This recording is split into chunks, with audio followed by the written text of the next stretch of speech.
number 9, Craig Lawson alongside Bert Sahlberg at the 2013 Vista NAIA World Series.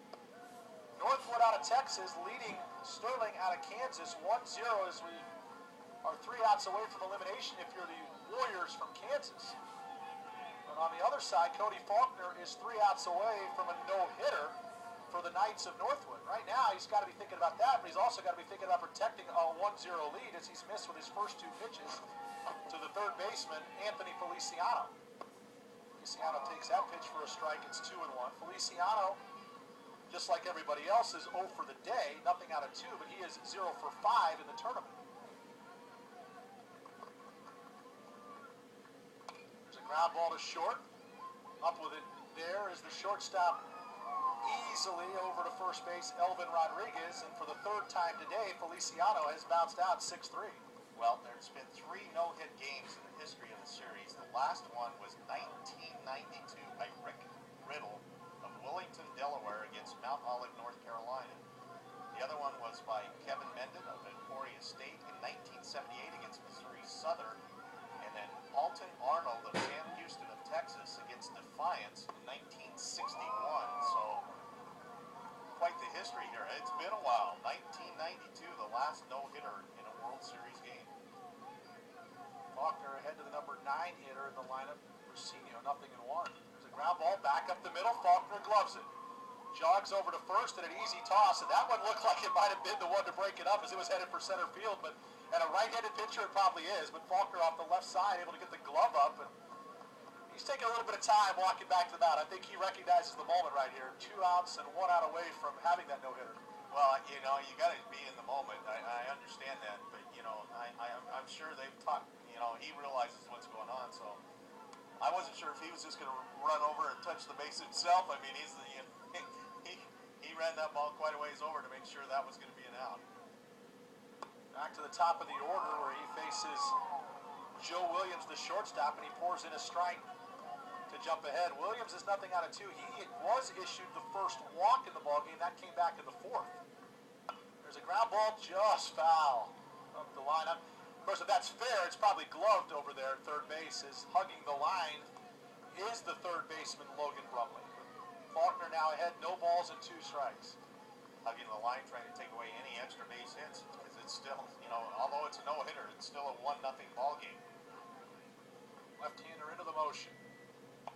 Just missed. And good job right there by Dwayne Finley. I think a lot of times umpires get caught up in the moment, but that pitch was off the corner. Dwayne staying locked in as well back there. Now it's 1-2.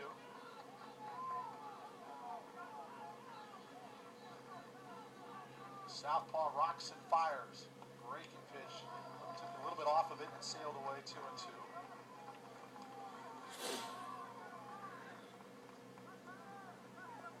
Northwood had a run in the first inning, and they've made it stand up so far in support of their left-hander, Cody Faulkner.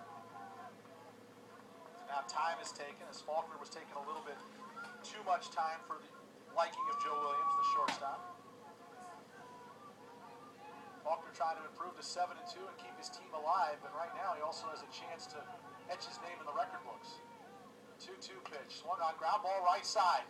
Over is the second baseman, throws to first, and Cody Faulkner has thrown the 4th no-hitter in the history of the NAIA World Series. And Bert, how about this? This is a team celebrating like they've just won the championship, and it's one game, but a heck of a game from the left-hander Faulkner. Yeah, I agree. Go ahead and have some fun out there. And, you know, it's a big stage to throw that kind of game, so, I mean, give him credit. A no-hitter. Wow. Well, and with it, the Knights improve their record to 44-12, and they stay alive, and they'll get their day off tomorrow, and they will come back and play in another elimination game on Monday. For the 8th seed Sterling Warriors out of Kansas, they finish their season at 48-14, and they become the first team to be eliminated. But again, we talked about it throughout the tournament. You can't look past what your team has accomplished, and it will hurt today, it will hurt tomorrow. It'll be a long plane ride back, but at the end of the season, when you look back, it's a heck of a year for the Warriors. Yeah, and you got to give credit to Steven Gazarz, their pitcher today. He threw well. I mean, he threw a 6-hitter and only gave up 1 run. 9 times out of 10, that's enough to win a ball game, and he did a great job keeping his his team of the game. They just gave up the 1 run in the top of the first inning. He didn't think that was going to stand, but certainly enough it does. And he's given them a lot of credit for getting here and playing well. And unfortunately, like you talked about, somebody's got to go home, and here's the first team that's going home. But great ball game to start off Saturday with. We've had a couple good ones so far. You and I, anyway, a couple of one-run games, and of course that's both been credit to Northwood. But the other thing I think we should make a point about is Faulkner gives you the complete game. That's that bullpen now getting 2 days off. They did not pitch today. They will not have to pitch tomorrow. And given the fact that they're missing their ace in the pitching rotation, that's a big lift for the Knights. Yeah, and they, like we talked about, they advanced to the noon game on Monday, where they'll play the loser of Lee and Lewis Clark State. That's the late game tonight. Loser of that game will play Northwood on Monday at noon. We had a quick one here, about an hour and 15-minute ball game, so we'll have a break now until noon Pacific time, but it'll be the number 6 York from Nebraska against number 10 Rogers State, now last year's national runner-up. So I hope you join us for that one, and that'll be game 6 of the tournament and game 2 today, and then don't forget 2 more games today. So we're just getting started here in Lewiston, and we want to thank you for listening, and Bert, always a pleasure. Yeah, it is, Craig. I appreciate it. And we got to watch history today. Absolutely. It was a lot of fun.